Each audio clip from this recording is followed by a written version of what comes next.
Hello, everybody, and welcome to the 10th official Metroid Construction podcast. Today, I'm joined by Personitis. Hello. Who, along with myself, hosted a new thematically inspired contest, aka the A.N.T.I contest. So, the contest ran from, the 23rd of September until October 31st, midnight, which would be the 1st of November, yeah. The 1st of November at 0000. Basically, our rules were that every hack had to contain at least 15 rooms, but no more than 30. It had to have at least one boss fight. It had to end with the credits, so it couldn't just have a room that said, "Congratulations, you are winner, good job." You actually had to be able to beat the hack. There were no restrictions on any assembly kind of things, except that you had to have the ending add up to 100%. But aside from that, we also had thematic rules. So, okay. The way the thematic rules worked was that there were 8 pairs of themes, such as past, future, forest, desert, gloomy, cheerful, ascent, descent, alternative, constraint, enter, escape, collection, sparsity, mystery, clarity. And the way this was laid out is that anybody who entered had to choose at least 3 of these pairs. You could have chosen all 8 if you so wanted to, but you had to have at least 3 of them. And for the pairs that you've chosen, you had to choose one of the options from each pair. So for example, if you had chosen ascent, you would not be able to use descent in that pair, or if you had chosen sparsity, you wouldn't have been able to use collection in that pair. So anyway, we had 4 entries for the contest. They were A.N.T.I, Another Terrible Idea by Triaz Unit, also known as the Anonymous User, also known as TAU. We had Metroid Expedition Z by Gohan, also known as Apex, So Little Garden by Metroid MST, and Angry Remnants by DSO. We'll start with A.N.T.I, because it was the first one submitted. Now, the themes he used were, future, because it was set in 2077, and because there was a techie-based thing, quote him, which means that the tile set he used was sort of futuristic technology-based, whatever. I thought that theme was presented quite well in the tile sets, as was the desert theme, because, although his reasoning, because planet, which I can agree with, it was a very deserty themed tile set. And Enter. This was probably the weakest of his themes. His reasoning being because you enter base and things happen. I would say that it was passable. The theme was passable. I believe anybody who used enter, it's kind of passable, because your description is generally going to be the same thing. You're entering X thing, so... I suppose you do go from the exterior of the planet to the actual base complex itself. So... that's the word makes up for it. It was passable.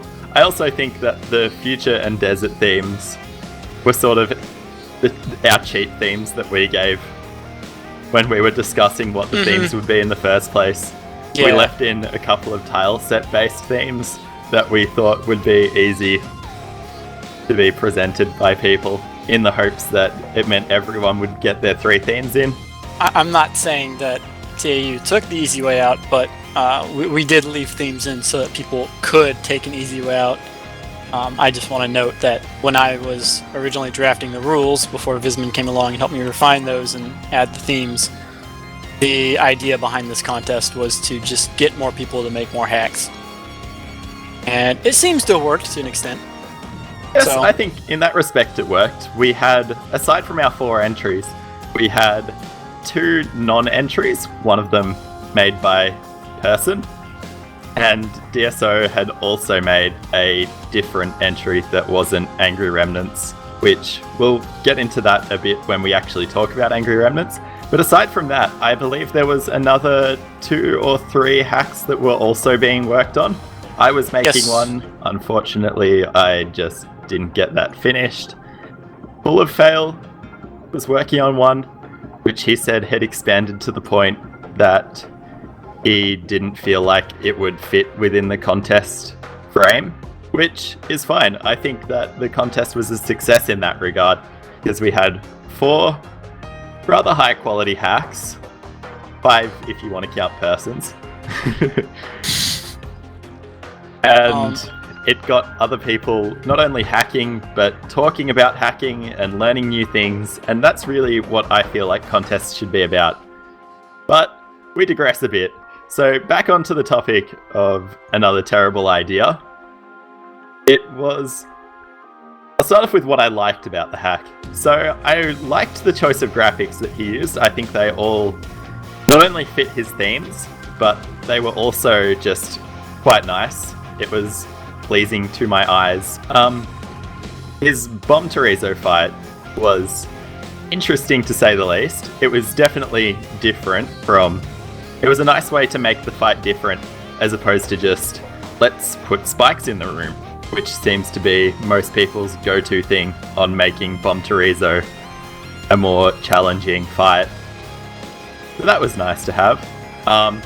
He lowered Botuin's health, which was... Thank fucking Christ. 100%, which was a requirement of the... It was a requirement of the contest, but I think it was still worth noting that it all added up to 100%. And for the most part, I don't think I found any bugs, strictly speaking, while I was playing through the hack. It was all nicely polished. There was nothing that really seemed overly wrong with anything design-wise. It was a nice sort of clean, well-made hack. Anyway, did you have anything to add to that? Yeah, personally myself, I think that it stuck to what it chose the best out of everything. Like, it's clear cut, it's in your face, it exists. So you don't really have to go looking for it. You don't need don't really need a description for it, except for maybe the enter choice. As long as you knew the contest rules, you would know what the themes are there. Like I said, in your face. The resealing door caps were interesting. I like them, except for the locked ones by the Ninja Pirates. Those were... As much as it kept with the theme of continuing to reseal the doors, it just felt wrong to reseal originally locked doors, because the Ninja Pirates kind of felt like a mini boss of their own.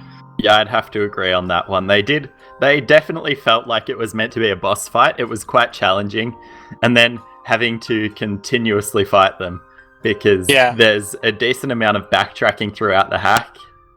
So there was probably at least 2 or 3 times you would have to go through the room.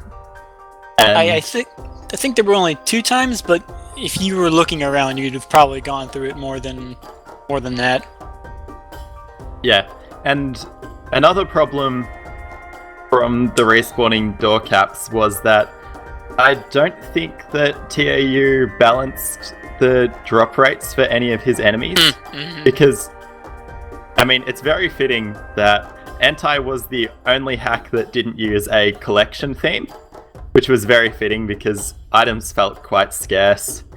There were a few points where I definitely felt like I had to sit around and farm for items because I was running low on everything, which was a bit of an issue because of the respawning door caps. I believe there was a super missile door cap towards the end where I had to sit and farm for a good 10 or 15 minutes just so that I could get a super missile to go back through that door and get to the finish. It's funny because I this is like a kind of bit of a theme for myself when I played these. Is and most of the little issues people had, I didn't run into those, and having no ammo for the door caps was one of them. Last I recall, I didn't really have that issue. That's fair. That's a very specific issue of mine, where I can see that it's not necessarily a problem that you would run into, but because I was sort of liberal with my usage of missiles. Right, because you just want to get the enemies out of the way. Yeah, exactly.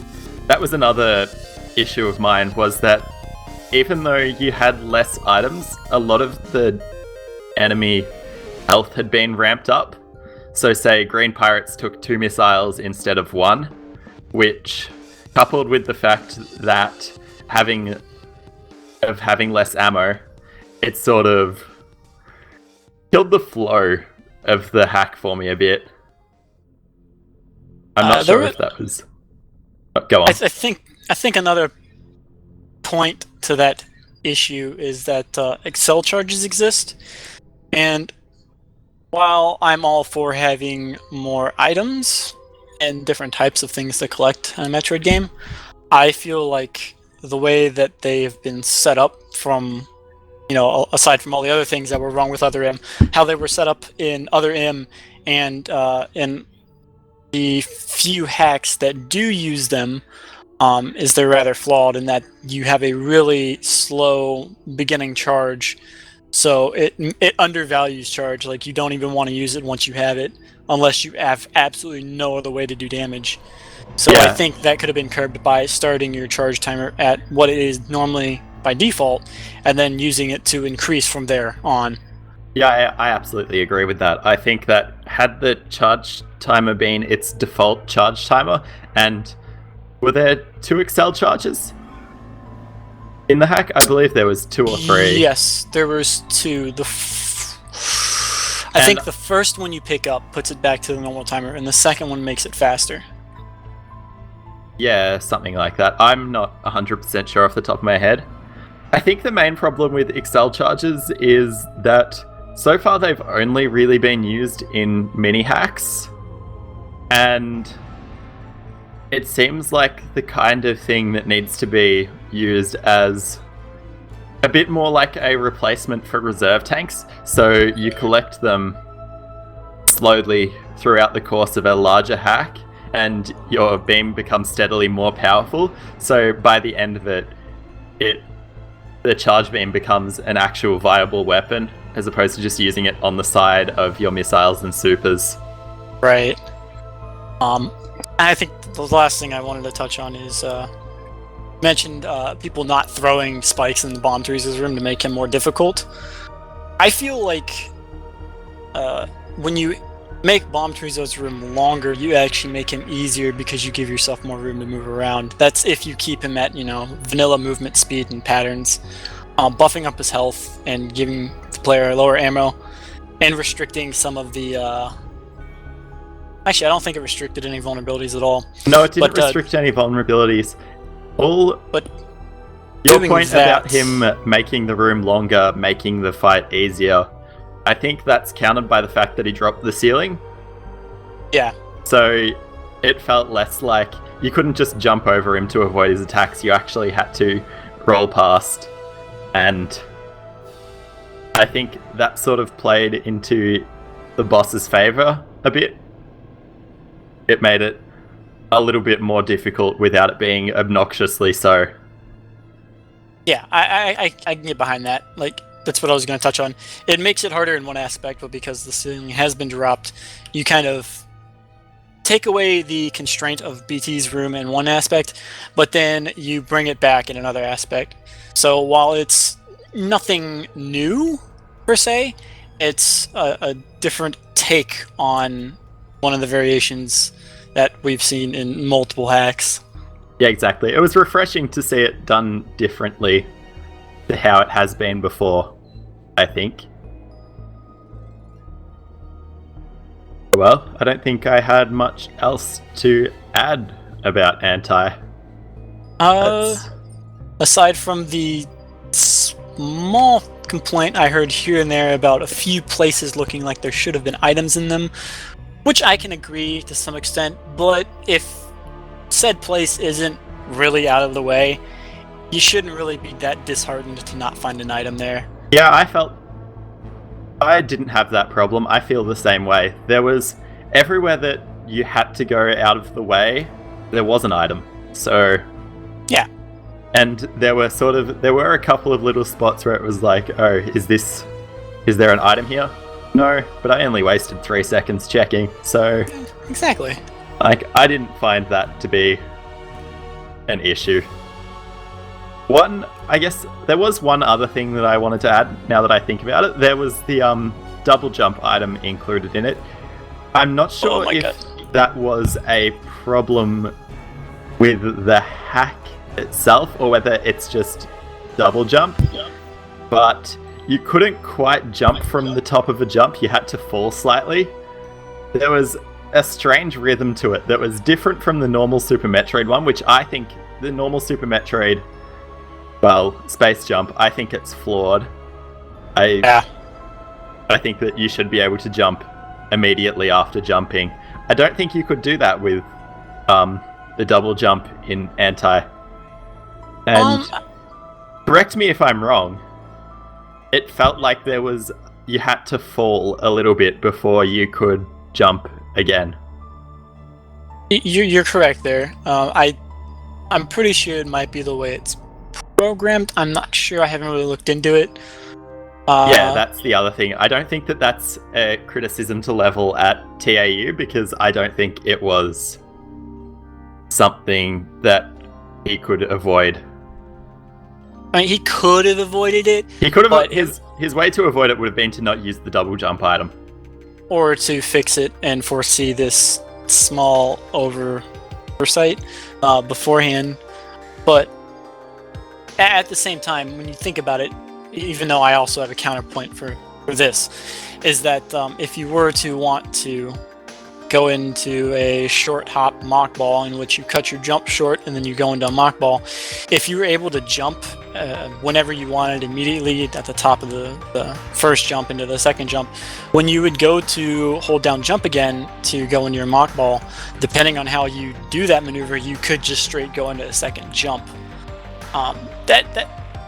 So it has some redeeming factor on the side of not getting the second jump immediately, but at the same time, the hack never requires you to mock ball anyway.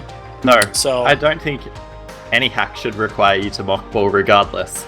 And while I understand that you're not trying to say it as it should be used in case of required mock balls, no, you're just saying it because it makes mock balls actually doable.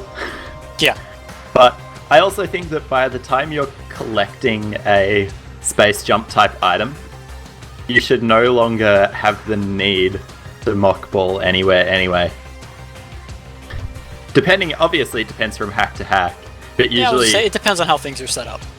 Yeah, it's usually quite a late item. The space jumpy type item is usually quite late in a hack anyway. I think one notable exception to that would be Hyper Metroid. That and last I recall falling. Yes.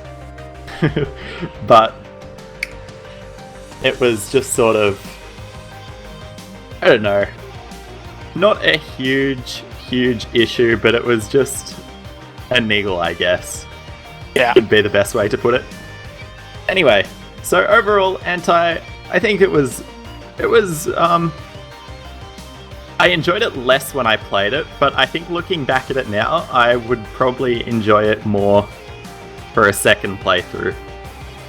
It is a really solid mini hack. And it's very short as well. I think my first playthrough only took half an hour.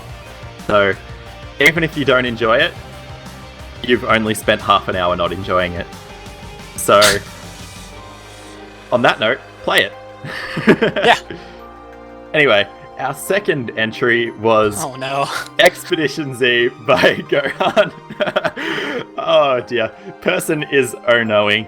This hack is the hack that I had the most issues with.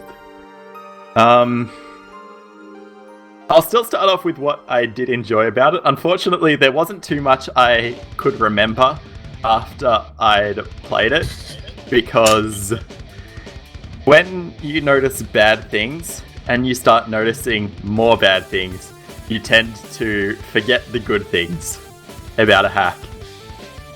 So, the 3 pros that I had written down for my review were: the ice area had a neat aesthetic, 2 of the 3 themes were presented quite well. Oh, hang on, the themes. Sorry. So our themes were Descent, because you're looking deep into planet Zeron for any signs of Metroid life. Enter. Along with Descent, you are entering the planet. Collection. There's a total of 38 items in the hack spread through 30 rooms. Now, the collection theme was presented quite well. And again, the Enter theme gets a pass because, you know, it's sort of a non-theme. It's the free. It is. It was a bit of a freebie. Descent. Descent, though. Yes, this was my issue. There was, I guess, a lot of the hack. The whole time I was playing it, I felt like I was just going up. And I kept on thinking it, like, isn't his theme Descent? And I went back and checked, and it's like, yes, it's Descent. I'm just moving up and up and up. And I believe he tried to justify Descent through you'd go down an elevator, and then, but then once you went down that elevator, you'd immediately start climbing up through the area. Like, you had to go up to fight Spore Spawn, which was the first boss. You had to go up through Brinstar because the elevator took you to the very bottom. Was there an elevator for Brinstar? I don't quite remember, sorry. Yes, an elevator from the Norfair area where Spore Spawn was up to the Brinstar area. Yeah, and then you climbed from the bottom of Brinstar all the way up through it to find everything. The ice area, it was less noticeable because you did descend down to the... Was it Gold Terrezo, the boss there? Yes. Yeah. Before you looped back around. But then you had to go back up through Brinstar to get to the end. And I didn't actually finish the hack. It was the one hack I did not complete because I was just having a terrible time of it. I believe the escape was all Descent. Yes, the escape was. But I don't think it made up for the presence of Ascent all throughout the hack. Yeah, I felt almost justifiable. I felt for as much descending I was doing just as much ascending. Like, you'd go, it starts off like, okay, we're gonna go down, that makes a little sense. Then we're gonna go up. I can excuse a little bit of going up and descent, you know, it has to happen every here and then. Yeah, of course. But then, like, you go up to Spore Spawn, then you go down to the elevator, then you go up Brinstar, then you go around, and you go down again, and you go back up, and you go down again. It's all over the place. I don't know that I would have even given it, or used either of those choices. I might have gone with, I don't know. I might have tried to just fit in Forest and called it Brinstar Foresty, because I think Brinstar might have been the largest area. I would say so, yeah. It felt the largest, certainly. Maybe you just spent the most time there, but... That, or I would have, because of a specific backtrack that everybody seems to not have been very keen on, would have given it the theme of mystery. Yeah, that's another one that could easily have been justified. Now, so, on that note... Bit of spoilers here. Obviously, if you're listening to this, I feel like you should play the hacks first. Because this is going to be very spoilery for basically all of the hacks. I think it's worth mentioning that Gohan said he was inspired by redesign. And that is immediately apparent through... Towards the end of the hack, you have to collect Plasma Beam. Now, Plasma Beam is right at the start of the hack. I believe it's in the third or fourth room you enter. Third room. I mean, it's third room from the start, so... The third room from the start. You don't find out you need Plasma until... Well, in fact, you can't collect it until you're in the last area of the hack. And there's no signposting that suggests that you're meant to go all the way back through. So, this is sort of where I gave up. Because... I think... It was for a hack that leads you on in a straightforward direction for 90% of it, and then just throws a baseball at your face and says, turn around, go find Plasma Beam somewhere behind where you've been. It was an entire, 180 degree turn. And because the hack was incredibly linear. You're going from point A to point B to point C, D, E, F, but then you hit point F, and it's like, nope, you have to go all the way back to fucking A. There's no quicker way to do it. You have to go through everything else that you've been through, which, to me, it can work in certain situations, but there was not a great deal to be done with the items that you had collected between finding them and then being thrown that curveball of having to go all the way back to the start. So it was just a very tedious, oh, is it here? No, it's not here. There's nothing here. Okay, let's just go back a little bit further. Is it here? Nope, nothing's here. Let's just go all the way back to the start with nothing to do in between. I believe I've mentioned it in my review, actually. Yes, I did. How this could have been softened, but not completely avoided, and, you know, people would have still complained about it. But after you get that hint that you need to go back and find plasma somewhere, this whole backtracking dilemma could have been avoided by just making a small area, maybe in Brinstar, maybe even in the Norfair area, that can be opened up after you have power bombs, that leads you back to the first area, so that, you know, not only are things full circle, it kind of serves as a subtle hint that, hey, there's stuff back here.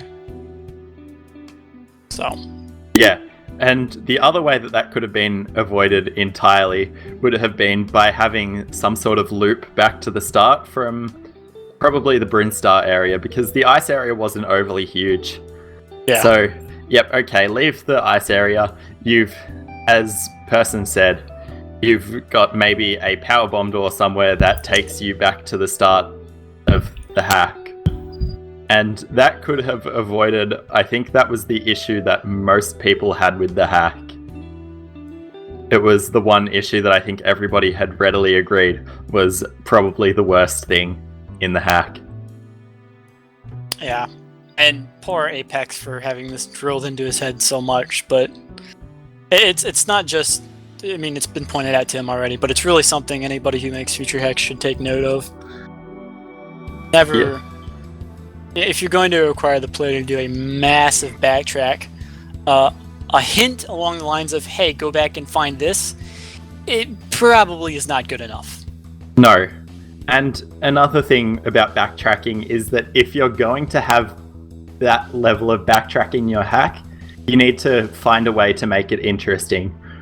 Where, say you've collected power bombs and now you have to backtrack through, as Person said, maybe have a power bomb thing somewhere that opens up a new area that you couldn't get to before, because at least it adds something to break up the monotony of going back through rooms that you've already gone through. And sometimes, in some cases, you know, if you want to justify a massive backtrack like that by saying, oh, well, this is the perfect time for the player to go back and find items, sometimes that's not, you know, it's not very justified, because that goes under the assumption that the player missed all these items on the first run through of these areas. So if they've been collecting them on the first run through, well, now it's just a pointless backtrack. Yeah, that's it. It just ends up being tedious, time wasting, which sort of leads me to my next point. It was an issue that a lot of people had with redesign of, how can I make everything take the longest possible amount of time to do? And it was very apparent in Expedition Z that he'd taken inspiration from redesign and from Drew, because there were an awful lot of rooms that just felt like they'd been needlessly padded to take a really long time to get through, whether it was through enemies or... There was one particular room in Red Brinstar where you had to go underwater without a suit for no apparent reason, other than so that you take longer to get through the room. It was present throughout a lot of the hack. I think there might have been like a room or two as well that had a pointless morph tunnel. Yeah, that's another issue that I have with hacks in general, that have required morph tunnel-y bits. You could argue that there are spots in the original game, like in criteria when you first get bombs, and you have to morph and bomb out that spot. But once you get speed booster, you can just speed boost straight through there, so it becomes a non-issue.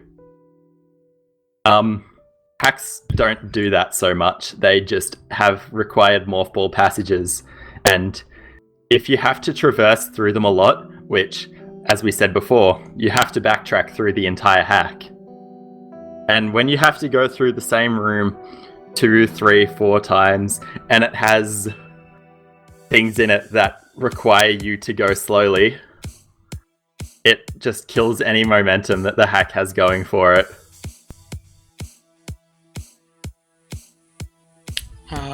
Yep. The other issue that another issue that a lot of people seem to have had was the super missile puzzle. And I feel like almost any complaints for this are valid in my eyes, because I, as a player, am more willing to just randomly shoot things and try things out.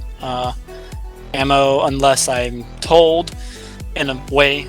If ammo is not really important, I'm willing to waste a few missiles here and there. So I figured this one out rather quickly, but a lot of other people were stuck for a long while, because it's come to my understanding. And I know you have a big issue with this one, so go for it.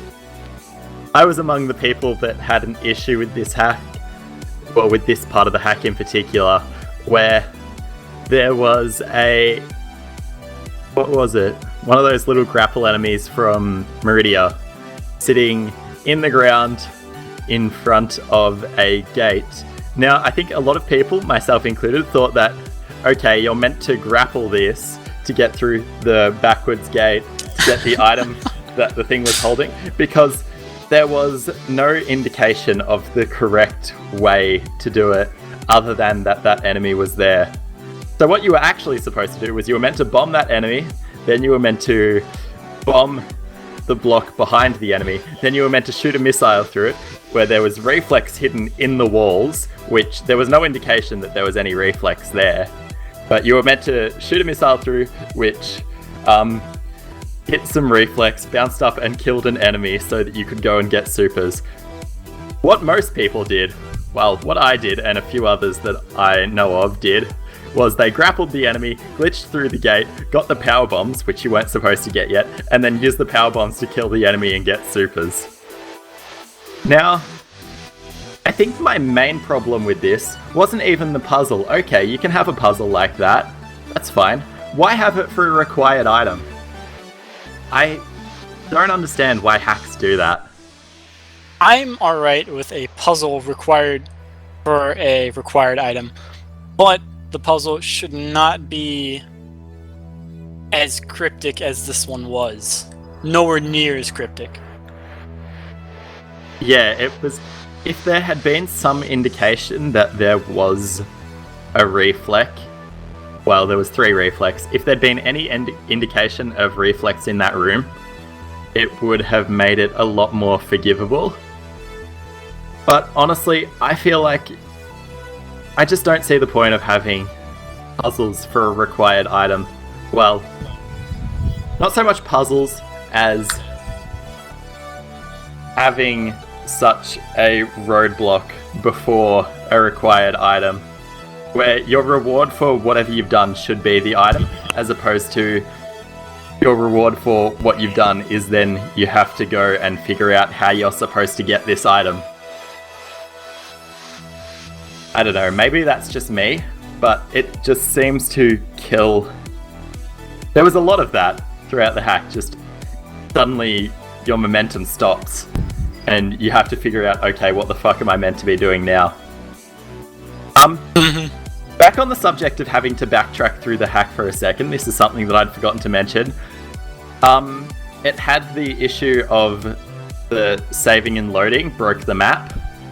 That's like in every entry except for DSOs, though. Yeah, but I still feel like it's worth mentioning in a hack that required so much backtracking to have a map that doesn't work when it's an incredibly simple fix. I don't know why people still have this issue, because it's really, really easy to fix. There's a Apply button. Kedge map. You press a button in Smile and it fixes it. Yet there are so many of these contest hacks and mini hacks where they just don't fix it. We should have added that as a rule. I think that probably will be in the next one. In hindsight, that's probably going to be a new rule with any contest that happens, is that the map is going to have to work.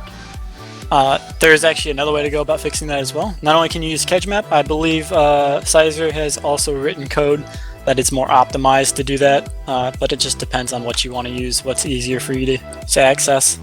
Yeah, of course, but for hacks that require so much exploration and backtracking, having to sort of just guess where you've been and guess what items you've found because your map's completely broken, it just kills the flow of the hack.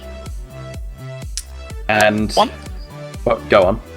Oh, I was just finish your point. I was going to move on to one last thing. I was going to move on, so go on. Oh, okay. I was flicking through everybody's reviews here, and Lino brought up something that I don't think I mentioned, but I did notice, and that's he notes some players may not pick up that you actually have to turn off Ice Beam in order to advance late game, and yeah, that's something that can be a little it's out of place. Sure, it's an ice area, and these Metroids are even said to be, invulnerable to ice. But it's just kind of unintuitive because it's not in very many situations where, granted, I didn't have this issue, but you don't typically think, oh, well, maybe I should turn this off to kill this enemy, because Metroid's all about getting power-ups and getting more and more powerful and just running through things and such. So I can see how this went under some people, but for me, it wasn't really that big of a Yeah, I didn't have that problem, but I can see where he's coming from. My issue with that area was that when you first enter it, you can't damage the Metroids. There's no way for you to do it. They deal a ridiculous amount of damage to you, and you have to go through an underwater suitless part where it's almost impossible to not have one follow you the whole way through. So, yeah. And because there aren't a huge number of energy tanks in the hack, I mean, I think I had 4 or 5 at the time, but you generally take 2 tanks of energy worth of damage just by going through there, which if you've already taken damage, it's way too much to lose half of your energy through something that you have no way to avoid almost. But unavoidable damage in a required path it's a bad thing to do. But at least that is somewhat cushioned by the fact that there's a save station 2 or 3 rooms back. That still does not justify forced damage for a required path, however. No. And on the subject of save stations, why were they hidden? That to me makes no sense, to hide a save station. Like, they should be immediately obvious that, okay, there's a save station there, but the Brinstar one in particular being hidden through the wall, like, there was no reason to hide it. It was just to be obnoxious, I guess, because I missed it the first time around, and I died somewhere in Brinstar and ended up having to go basically back to the start because I hadn't seen the save. And the same could be said of the one in the ice area being at the top of the elevator, where it's not often that you have to climb back up through an elevator shaft to find something, with the exception of maybe a non-required hidden item that happens in some hacks. Yes, it's kind of redundant to say. It's kind of redundant to essentially in this situation swap the position of the elevator and the save station, because that's essentially what's been done. Yeah, that's it. Like, why not have the elevator go to the top and then you drop down onto the save station? Because if you're not paying attention to the elevator, which I don't know why you would, it just seems pointless. So if you're not paying any attention, you just miss the save station. And my one last little thing that I had, it wasn't a big deal, but it just seemed lazy, was that across a lot of the palettes there just seemed to be a lack of care taken in making things fit together. Like having I'll just go from start to finish. So the first area, basically, it just looked like redesign criteria. That's fine. Whatever. It's the standard now, it's whatever. Yeah, it's the standard hack thing of, let's make our criteria palette look like parrot. Let's make our criteria palette look like redesign. Okay, whatever. It's a bit boring, but you gotta pass on it. The red area, that was... Well, it was a repaleting of the criteria caves, the purple caves. It was repaleted to be red. It was original, but then Spore Spawn was still green, and he was the main boss of that area. And he didn't fit in the area, and I feel like there was no real excuse to not change it. Like, you could argue, okay, there was a 30-day time frame, but it takes 10-15 minutes to change a palette on a boss, especially when Spore Spawn in particular, his is well documented. There's literally a button you can press in Smile to get to Spore Spawn's palette and change it. So to me, it just felt a bit like it was lazy to not change him from green. It just didn't fit to me. The ice area I didn't have a problem with, and same with green Brinstar. I thought the sort of creamy pink, the originally pink but turned cream rather, it was a bit ugly, but that's personal taste. The red Brinstar there was random blue flecks thrown throughout the red bricks, which it just looked a bit slack. Like, you could easily have gone into a program and drawn over those little blue spots so that they wouldn't appear blue. Because I understand it would have used the same palette as the Omnoms, or the Samus Eaters, which were blue. Okay, that looked cool. That was fine. But as a result, you would have to have gone through and fixed those red blocks, which you didn't. And while it's only minor, it's still lazy, I think. Oh, no wonder I didn't catch those blue bits you were talking about. Why? I'm too colorblind to see them. Okay, well... Yeah, it was only very minor, like I said, but I feel like if you're going to be making a hack, regardless of your time frame, something like that is almost no effort to fix, and it just adds that little bit more polish to it. It's not even... You're not going to notice it if it's done right, but if it's not done right, you will notice. And it just adds to the bad that I found in the hack. And you could say that I'm just nitpicking, and you're right, I am just nitpicking, but I think that's also kind of the point. When you're entering something for a contest, you need to expect that people are going to nitpick. Especially when the competition had the same time frame and didn't have the same problems. I don't know if you had anything else to add. I'm done on... I don't think I can point out anything else that was really major. No, I think I've pretty much hit everything I wanted to talk about on this one. So basically, Expedition Z, even though it was my pick for the worst of the 4 hacks entered, that's not necessarily to say that there weren't good things done in it. It still felt like it was a very well-built hack. It just felt kind of rushed and a bit unpolished. Like, perhaps having more people test it would have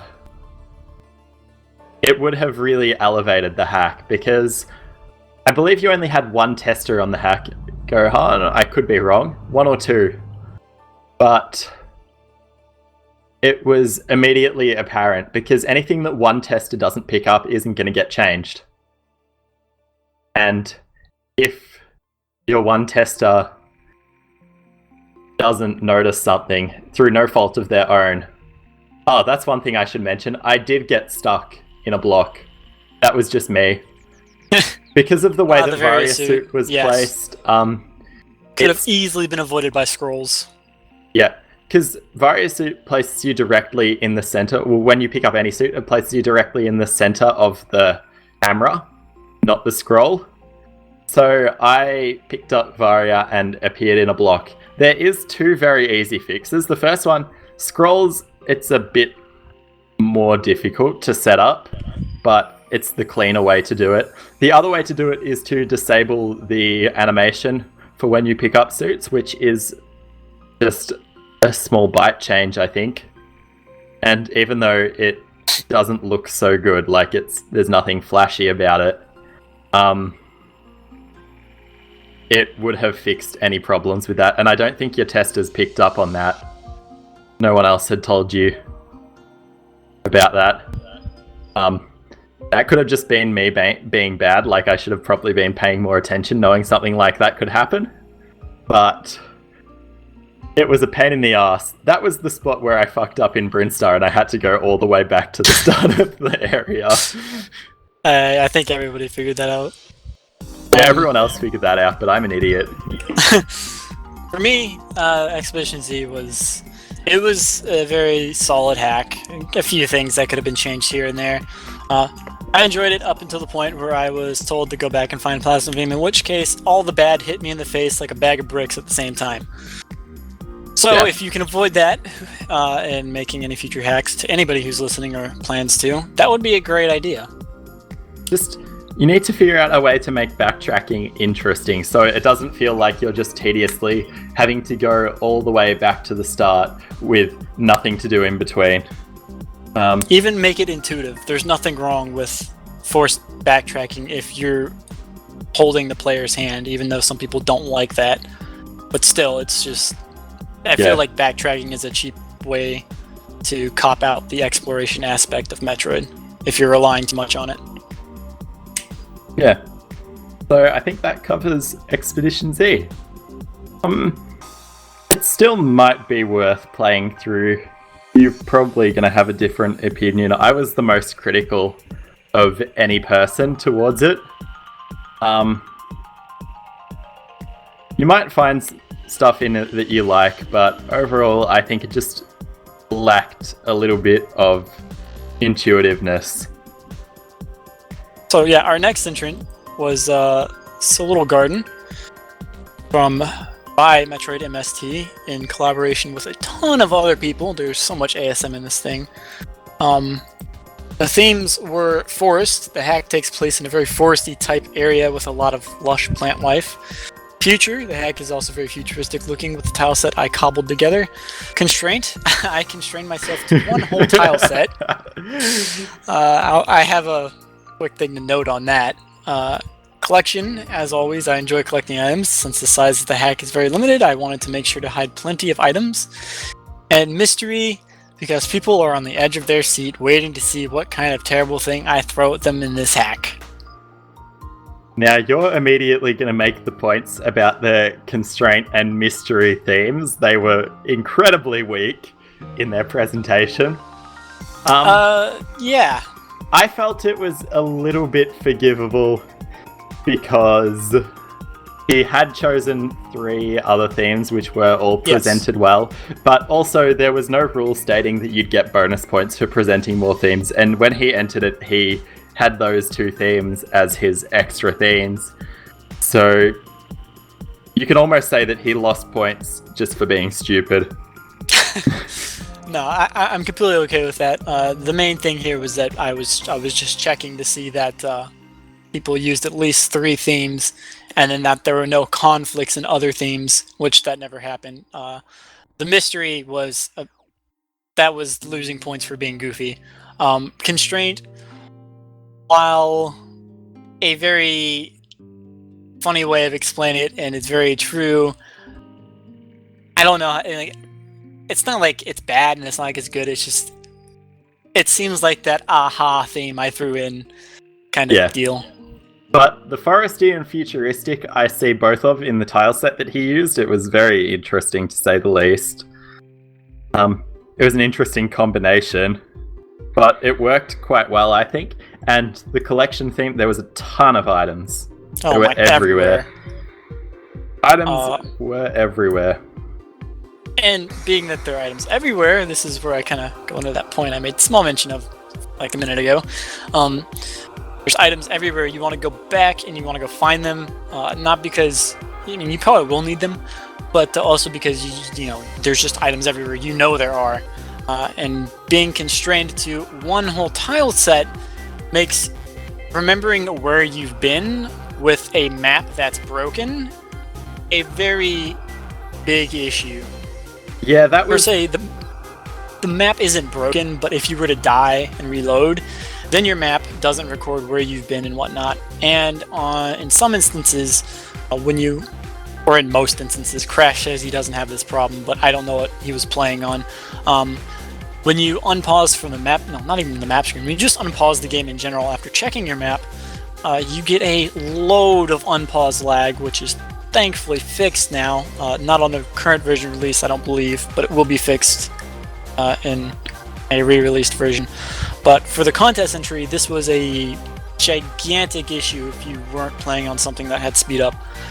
You would wait for up to like 2.5 to 3 minutes for the game to unpause. If you've been on a console, like rest in peace you, there's no way that you would finish were you to play it on a console, because if you die and then reload and then you go to check your map, not only is your map completely fucked, but you can't even get out of the fucking screen. Now, you tried to justify this, Mr. Metroid MST. You tried to justify it through your story where the tulip pollen balked the map. It's not an excuse. No. I don't think there should ever be excuses in an exploration-based hack to have a map that doesn't work. To me, it's just bullshit. You shouldn't have an excuse for any game-breaking bug. It wasn't game-breaking, but any game-impeding bug. There should be no excuse. Yeah. There is no clear line of bug is a feature when it comes to making things. Anger Fire Chozo aside, I'll give that the exception. That's the exception to the rule. Yeah, but in most cases, don't ever run on the idea that it's a bug. No, it's a feature. Don't ever run on that. That's a bad excuse that you use when you fuck up. So yeah, I noticed that we've started with the cons for this one first, but that's okay. I think that the main problem with the map breaking is that, again, because everything looked quite the same and you had no idea where you'd been, it just made the collection at the end very tedious, where you have to go backtrack through with all your newfound items and see what you've missed, but you're not entirely sure what you've missed because you don't know where you've been yet. So it ends up, it just gets quite tedious after a while. One more thing that makes going back exploring a little more difficult to remember, aside from everything looking the same, is that the rooms are really open. So it's not very easy to come across a landmark, or not very accessible to come across a landmark to remember where you've been when your map isn't working. Yeah. But I think that's basically all of the negatives about the hack. There were, aside from massive lag off the enemies presented, that's more of an issue with me. I don't particularly like heavy lag in hacks, but it's kind of understandable because of the amount of enemy graphics used in some of the rooms. My other issue is Rinka spam. It annoys the living hell out of me, but I won't excuse it because it's a solo hack. I'm just basically saying don't like respawning enemies in great quantities in small areas of rooms is just, it's terrible. Don't please ever do it. The only reason SLG gets away with it is because it's a so little hack.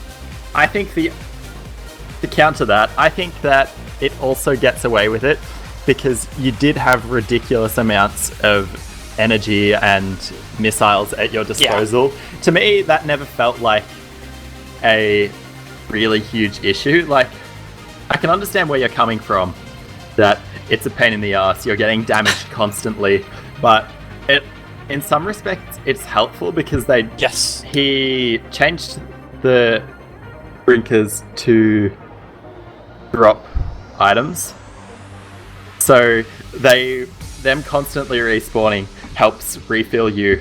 So in some respects it helps the boss. Another justification to boss fights. Yeah, another justification to it is that if the bosses do a lot of damage and the Rinkas don't, you're constantly getting invincibility frames off of the Rinkas and avoiding damage from the bosses. Yeah, that's another thing. But that's something that's kind of hidden in a sense that most people probably won't think of that. They'll probably just be mad because they're constantly taking damage. Yeah, I think that was probably the worst non-issue in the hack. On to the good stuff. There was a lot of good stuff in So Little Garden, in my opinion. Oh, yes. Well, first of all, not only was the ending percent eventually working properly, there was a ton of items to collect. Like, I don't think I have exact counts, but I ended up... I can't remember off the top of my head. I had maybe 2,200 energy, so 21 E-tanks and 400 missiles, which, to be fair, each missile pack gave you 20, but that's still, 20 missile packs that I remember finding off the top of my head. You had a ton of items to find, so exploration never really felt boring until you got to the end and your map was broken. Aside from that, there was a bunch of custom stuff. We had custom bosses, custom music, custom graphics, a custom heads-up display. Custom item. Custom item, yes, as well. 2 custom items, technically, because of double jump as well. Oh, yes. And there was also edits to existing items. We had screw attack functioning in a really unique way, which I quite liked. I could understand not liking it, but it made it felt less overpowered without making it completely useless. Yes, because you were still invincible while you were screw attacking, but on the flip side, it didn't just outright kill everything that you touched. You still need to put in the effort to be OP. Yeah, exactly. There was a ton of secrets to find because MST is crazy, and I think he wanted to try and fit as many rooms into his 30 room limit as he possibly could. We probably should have pointed that out at the start. Our rooms that didn't count towards the 30 room total were save, refill, map, and boss rooms. So anything that had a save station or a refill in it with no other enemies didn't count as a room. Same with items. Anything that had an item in it, I believe we said, did not count towards the total. I'll pull it up really quick because I know we spent quite a bit of time trying to clarify this. Anything that had an item and one door. Sorry, it was? Yeah. But it could have more than one item. So I believe he had some rooms where he crammed in 5 or 6 different items, but they only had one door and they were large rooms. So it still felt like you were in an actual room without it being an item room. Which was a clever way to sort of get around the rules. We sort of had that in there as if people are going to go the extra mile and try and work around this, then more power to them. Yeah. I feel like I should also note that the rule had a limitation on the max amount of rooms had a min and max amount of rooms to make, because I felt like when I was putting the rules together in past contests, a lot of people set themselves up for too much work. So limiting them on how far they could go would help get more entries. Which I think it worked. Yes. So yeah, there were plenty of things to find and a ton of exploration to do. The custom bosses in SLG, they actually felt like bosses. It's unusual for a hack to have enemies as bosses that actually feel like you're fighting a boss. Like if we go back to A.N.T.I, for example, those Ninja Pirates, yeah, they were, I think, sort of presented as a mini-boss. However, they just felt like the Ninja Pirates, except that you were going in vastly underpowered. Whereas all of Metroid MST's custom bosses genuinely felt like you were fighting against a boss as opposed to just an overpowered enemy. There was also save stations everywhere. I think I counted 5 or 6 different save stations, which is excellent for a small hack. Particularly fantastic for something as large as it is in size.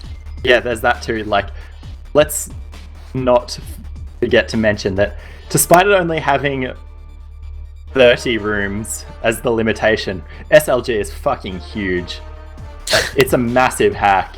So having save stations everywhere, and they were very well placed. Like, there were save stations before every single boss, I believe, with the exception of the first boss. But the first boss was not difficult in any way. I don't think anybody had any trouble fighting the first boss. Plus, it was so close to the start of the hack that it didn't feel like you needed to save before it, because you hadn't really made much progress if you were to die to it.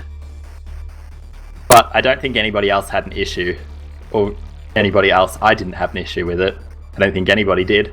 No, so just the main issue with the saves was that the map stopped working properly afterward. Yeah, but that's not a problem with the save stations. Plus, the save stations refilled your health and ammo. Oh, yes. More people need to do. If you're not going to have refill spots in your hack, then you need to make save stations refill you. I think that that's probably one of the best additions to a hack I've ever seen. Back to the subject of the bosses, even though they felt quite difficult, because there were so many save stations and they were all placed right before the bosses. Like, you go in to a room and you see a save station, you're like, oh Christ, I better save. And then you go through the next room, there's a boss. Sure, you died, but you saved in the last room. So it's a non-issue to have a save station. Like, to have hard bosses, they're balanced by the fact that you save 5 seconds before you go in to fight them. I think more hacks need to take note of how they place their saves, and SLG would be a really good example of save stations done right, I guess. Yes. I'd also like to point out, for as large as the hack is and for the time frame that was given, with the amount of content that's pushed into this thing, it's surprisingly well polished. Yeah, that's the other thing. I think definitely having testers helped. I think there was 3 or 4 people testing it, plus Metroid MST himself, plus probably DSO, who I don't think he put down as a tester, but I imagine that all of the ASM that he added was tested beforehand. It was really, really well polished. There was only those 2 bugs, I believe, that we found. I don't think that there were any other bugs with the hack, aside from the ridiculous unpause time and the map breaking, which, even though he tried to justify it, I would still call it a glaring issue.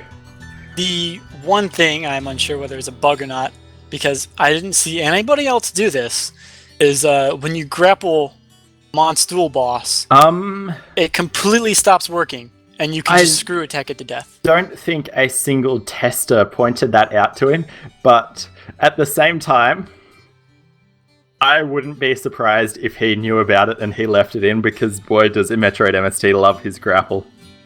Of course, yeah. That's why I'm so unsure about this. I asked him about it, and he just kind of laughed. The only person who can tell you whether that was a bug or a feature is Metroid MST.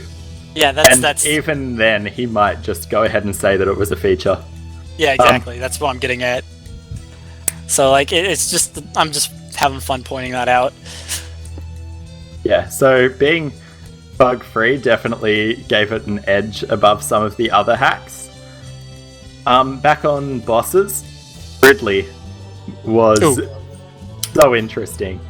I don't think I've seen a more interesting Ridley fight in any hack to date. I saw this concept about a year and a half, 2 years ago from Black Falcon, but it's only recently that he released a lot of his ASM that he kept to himself, but we actually get a lot of that in SLG, and the Ridley happens to be one of them. Okay, I knew that someone else had made it. I didn't know that it had been seen previously. I don't remember if it was public or not. Is it the first time it's ever been put into a hack?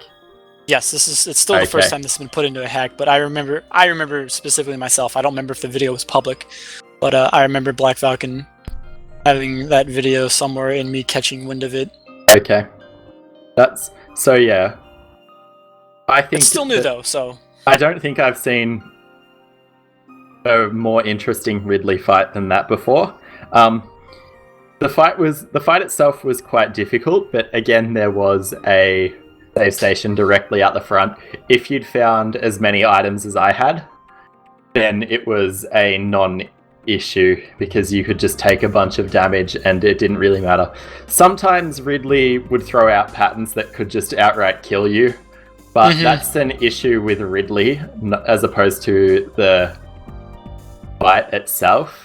I don't know if there's any way that you could change that, because if he gets into his pattern where he just throws out like 10 or 15 death swoops, you're kind of screwed. Yeah, the issue is more on Ridley's AI than anything. If you wanted to fix it, you'd have to rewrite it, because his AI or his actions. No, his actions are more dependent on your height within the room.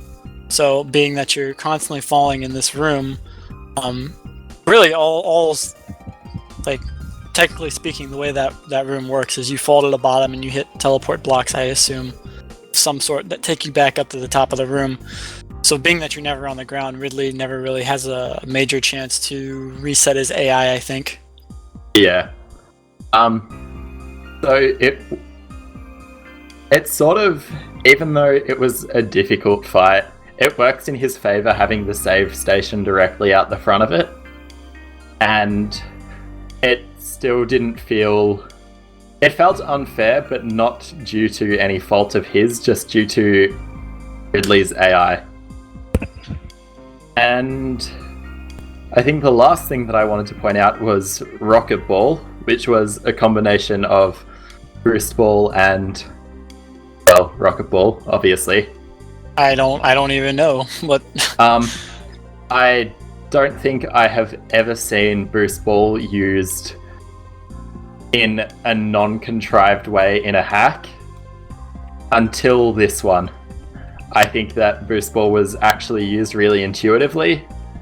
It made for some interesting new ways to traverse rooms. It added something unique that I don't think I've ever seen in any sort of hack. Oh. Go on. No, I'm just agreeing with you. I've never seen any other hack either. Like, it takes Boost Ball and gives it a new use, because beforehand in 2D Metroid, it's pretty much cross a crumble bridge.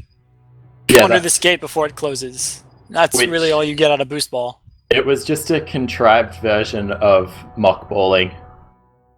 There was never really any reason to put in... You'd put Boost Ball in as a way to get past things that you needed Boost Ball for. Yeah. It could easily be done with other things, but you specifically just wanted it to be boost ball. But with the rocket ball, you could almost say the same thing, but at the same time, I don't think that there was any way that you could do some of that stuff without using the item. Like, there's no other, you could just use... well, the way the hack was set up is what made a lot of the stuff preventable. Because Rocket Ball is a lot of vertical climbing, whereas in most cases you could either wall jump or bomb jump up, and both of those are prevented in SLG. Yeah, and because base jump is replaced with a double jump, it means that there's no sort of way to exploit being able to go high except for with the rocket ball, which... Yes.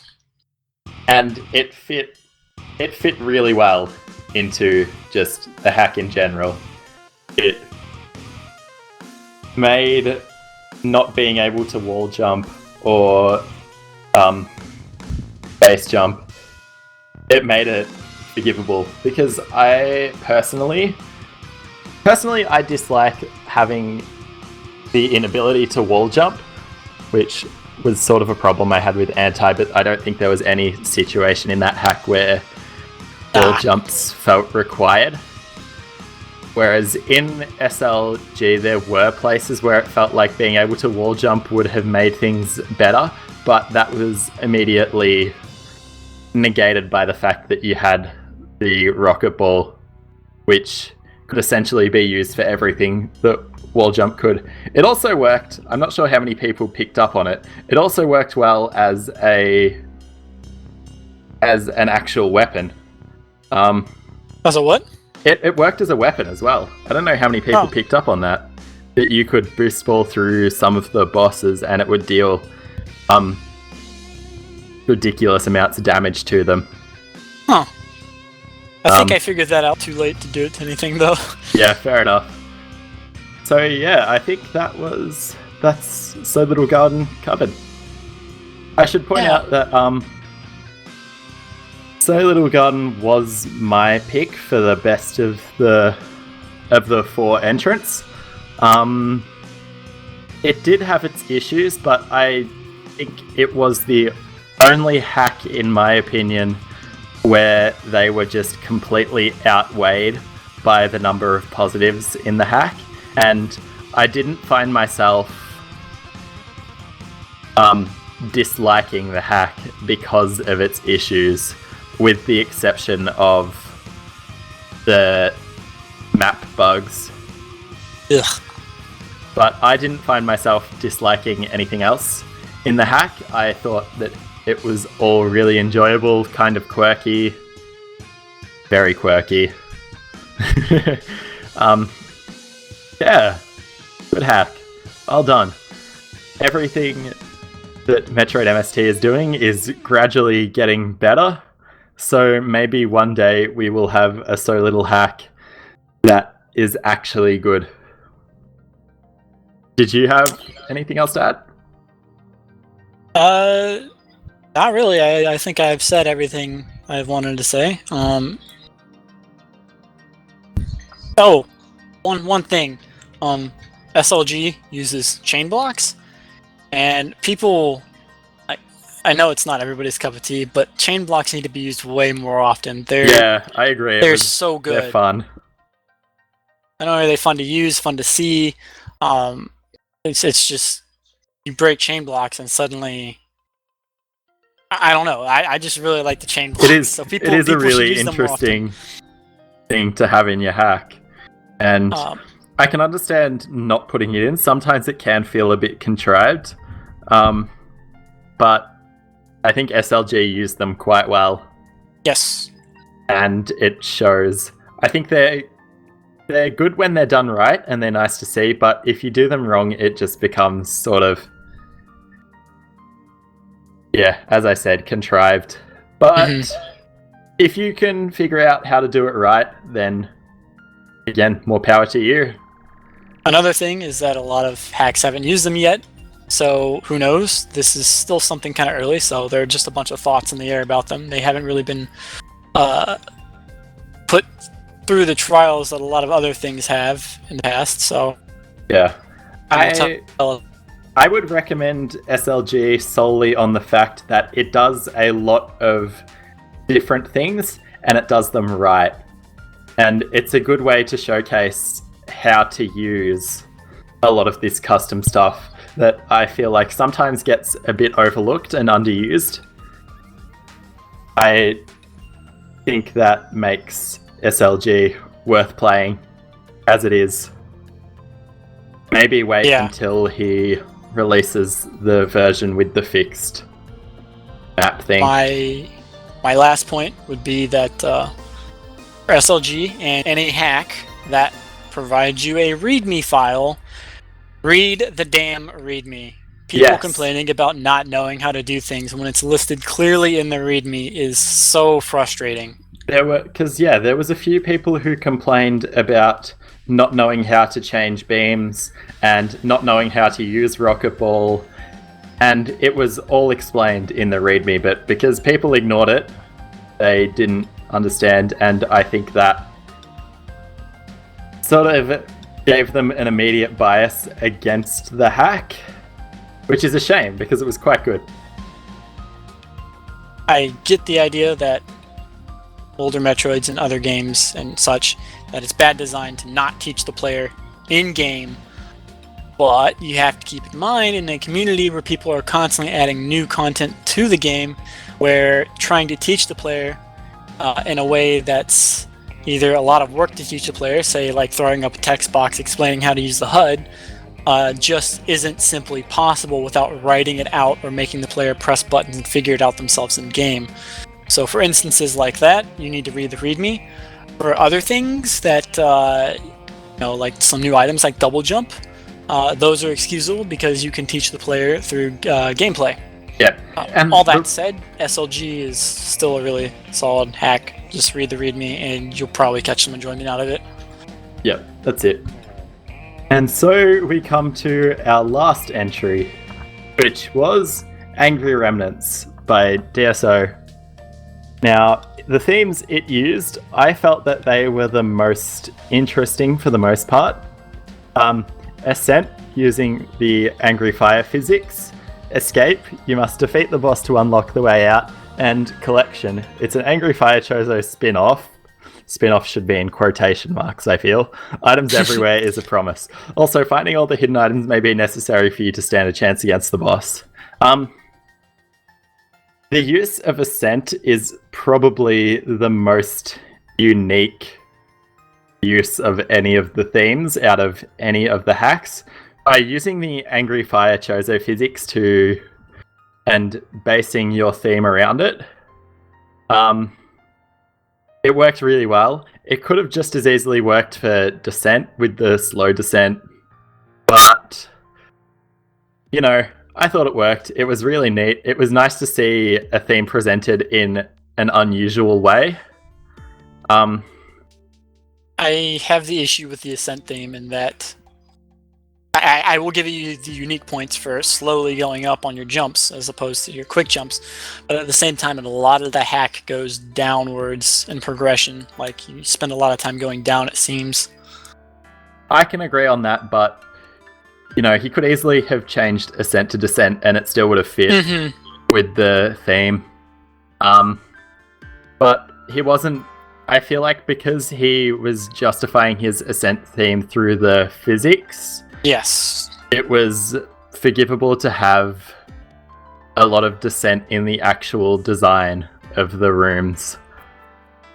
I can also completely understand where you're coming from with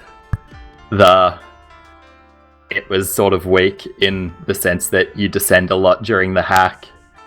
But I think the Descent argument there is, now that I think about it, is more biased towards the fact that all the other hacks would kind of use the Descent theme as going down, like progression-wise, whereas Angry Remnants doesn't even bother with that. It's just... No, it's completely ignoring level design, and the Ascent theme fits really well. It was also the only hack out of the 4 that had a map that worked, which definitely worked in its favor for the collection theme. There was bonus items points everywhere. It felt a little bit contrived that, say, an energy tank only gives you a quarter tank. Missiles only give you 2. So it felt a little bit contrived to have so many pickups that essentially for every 4 pickups you're getting 1 pickup. But it worked with the theme. And if you've played Angry Fire Chozo, you should expect to have that kind of thing. For me, go on. I don't know how I felt on the escape theme. I Yeah. felt that this was probably the weakest. Like I made a really sharp point in that I questioned the use of it because I only felt that escape was used for me wanting to get it over with. Mainly because a lot of other things that cropped up for me. Did you finish the hack? I did. I And believe one of my his justification of the escape theme was through the actual leaving of the hack. It was very memorable. It was quite wacky. I think it's a weak justification, but it works for the most part. I think every hack had a weak theme. No, everything and, will always. Like, of the 3 themes, every single one of them had one that was not presented great, so I'm a little bit more forgiving of that. Now, I know that a lot of people had an issue with the FX1 and palettes. I find that kind of stuff really cool. Like, I'm a sucker for all the weird glows and the weird FX1. So for me, I would have called that a positive, but I can see how some people would call that a negative. I felt it was in the way in a few occasions of just exploring rooms sometimes. Like the rooms were too dark or just the palettes were too contrasting, too bright or too dark mainly just too bright for the rest of the assets in the room. Yeah. I thought it was kind of cool. I do enjoy seeing that kind of thing. It became less of an issue the more items you collected. At the start, I guess I can kind of see where you'd be coming from, where you could take a lot of damage due to how unpolished the hack was, which we'll get into that in a bit. You could take a lot of damage, and it was the FX1 obscured sort of enemies and things that could actually damage you. So I can kind of see why some people would have had an issue with it, but to me, it was just cool to see FX1 used in a really unique way. So it got a pass from me. Also, the level design, because it uses the Angry Fire physics, it allowed him to design levels in a way that you couldn't through a normal hack. And it gets points for me just for being different, I guess. It's nice to see something built so well around its physics. Yeah. I don't feel like there was anywhere where I felt hindered by the level design around the physics. It only ever felt like it was an asset. It definitely does that, right? If any hack or any game really should be designed around its physics. So any Super Metroid hack which changes its physics should take into consideration what now becomes possible and what's not possible because of that. Yeah. It really does that very well. Yeah. AFC does it well. Angry Remnants is, again, it's Angry Fire Chozo 1.5. It does it very well. I think the other cool thing that I liked about the hack was how non-linear it was, because there were so many pickups everywhere, even though I think you told me on IRC that you hadn't intended for it to be so non-linear. it was interesting to see, like, oh, hey, this hidden item, I could have collected this towards the start and gone an entirely new way. I am a sucker for that kind of stuff. That level of non-linearity where there's no real set path that you have to take. To me, that's cool. And I think that, especially in mini hacks, it's very easy to do and it should be done more often. Do you have anything else to add about pros? I didn't find very many pros in this hack when I played through. It's mainly a negative review from me. And I've pretty much said everything aside from Ridley. Ridley, he told me, was... I mean, if you have more pros to say before we segue into the cons. No. Right. Well, this is a very strange con for me, because I was told that Ridley hadn't been changed at all health or damage-wise. Yet, you know, I'm a rather experienced player, so when I go into the fight with about, what was it? 8 or 9 energy tanks, 70 missiles, 15 supers, wave, spacer, charge, and various suit, I should still be able to wipe the floor with Ridley. Yet, because of the physics and whatnot, it made that rather difficult in a strange manner, in that you wanted to keep avoiding him, and that if... like, the physics kind of punished you in a way, but also assisted. It was very strange. Yeah, like, I can agree with you. It threw me off too much. Ridley being completely unchanged, which I had checked back through in Smile just to make sure that he was... He indeed was. Yeah, and yeah, it was completely vanilla Ridley.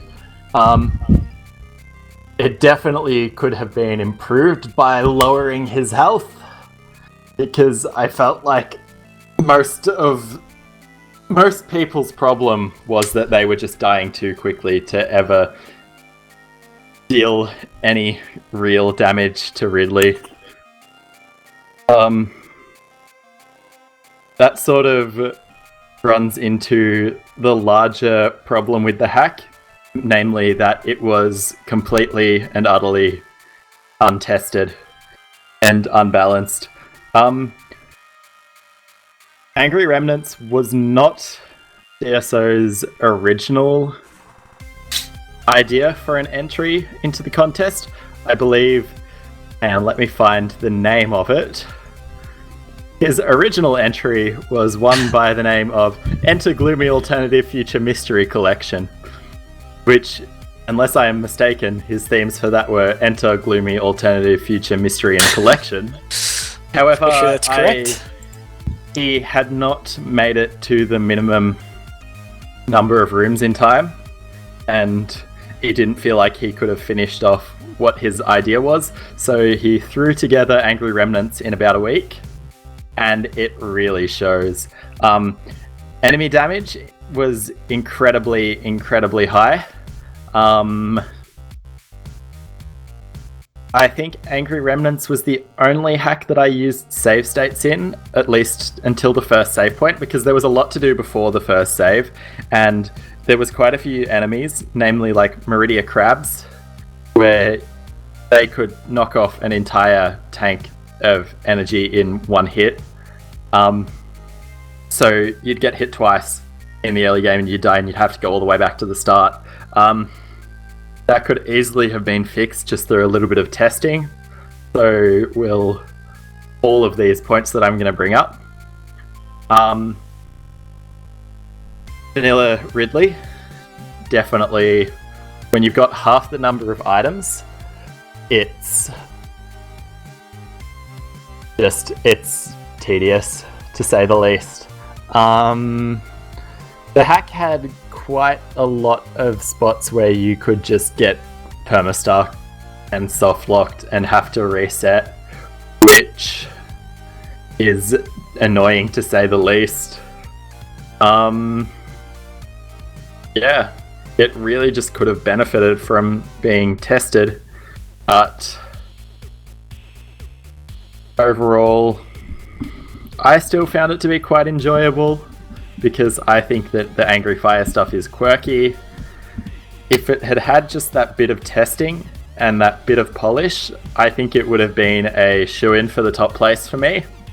I'm probably... I certainly think I disagree with you, Person, on that, because you're not a fan of the Angry Fire stuff. Yeah, it's really hit or miss for me. Not to mention, I did have had quite a few things build up to make me rather sour, more so than I usually am towards some things used. So Yeah. I tried my best not to write the review for this after playing it, because if I had done that, this would have been more negative than it already is. So I took my time. I took time away from it to let that settle out. But overall, I couldn't find much of a positive in it for myself. So Yeah. I think this is probably the one that we disagree with each other the most on, because I still found it to be enjoyable. I really think that the Angry Fire physics are quirky, and that the FX one is cool. But I can also completely understand where you'd be coming from saying that it's not good. And I guess it just depends on personal preference. If you enjoyed Angry Fire Chozo, you'll probably still enjoy Angry Remnants, despite it being very unpolished. And I highly doubt he's going to release another version of Angry Remnants. Because, well, I mean, why would he? It's basically Angry Fire Chozo. It's pretty much bridging the gap between Angry Fire Chozo 1 and Angry Fire Chozo 2. I'm kind of upset about it because I really wanted to enjoy it more than I did. But at the same time, I don't know. I think you just have to play it and see for yourself. I can agree to that. I mean, all the hacks come down to personal preference and what you like more, but I feel like being as different as Angry Remnants and its predecessor, Angry Fire Chozo, is, you really have to give it a go to have a solid opinion on it. Yeah, that's it. I think that just the lack of polish on the hack really... it marred it. And I can completely understand someone not wanting to play it simply because of how difficult and unbalanced everything was. Yeah. So, I don't know, did you have anything else to add about Angry Remnants? Nope, I sure did not. Well, that basically wraps this up then. Yes. We should point out the winner of the contest was So Little Garden with, I believe, 5 votes for SLG. There were 4 votes for AN.T.I, AN.T.I, I think. Yep, and Angry Remnants and Expedition Z had 1 apiece. Which, you know, I can agree for the most part with the ordering that they came in. I definitely thought that So Little Garden deserved the win, as much as I would hate to tell MST that. I think a lot of people have that sentiment. Yeah. It just felt the most polished, and it had the most interesting and unique stuff in the hack. It was a well-deserved win. Anti, while personally I didn't find it as enjoyable, I'm not a huge fan of the sort of linear type hacks. I really like my exploration and collection based hacks. So although I didn't enjoy it personally because of that, I can still see it was rather well polished with just a couple of little niggles. And as for the other two, I think they both could have benefited from having more testing, which is a theme across contests in general, but I think this one, it has definitely improved. Yes, a lot. Well done, everyone, for actually getting people to test your hacks. And it wasn't even in the rules this time. No! Insane. The only condition was that the first entry had to be that your entry had to be the first entry patch was that you the one released. to be judged on. Yeah. So there was no polishing after release. But yeah, so congratulations to Metroid MST. Congratulations to everyone else who finished a hack. Yes. Good work to everybody. I wish I could say the same about myself. Because I personally just think that even getting something out for a contest it's a feat in and of itself, yeah. Yes. I didn't get mine done, and that was for various reasons. Yours are very excusable, though. I feel. To a degree. We won't get into that. No. But yeah, it's sort of just... It's nice to see people who actually have enough work ethic to get something done in a time frame. And for the most part, the level of... level of polish sounds a bit dumb. Just the level of care that was taken in the creation of the hacks, for the most part, none of them felt rushed, with the exception of Angry Remnants. They all felt like they'd had a lot of care taken in making them, and a lot of effort had gone into everything. They also didn't, and none of them really felt too vanilla-y, aside from maybe Expedition Z. Expedition Z was definitely the most vanilla of the four, but it had some interesting stuff in it. Right. So yeah, I think that wraps up this podcast. I believe that it does. I think everyone who entered deserves congratulations, and everyone can take something away from their entries and maybe have learnt something that they otherwise wouldn't have known, which for me is the point of these contests. It's about getting something out there, getting your ideas out there, and having them torn apart by assholes like me.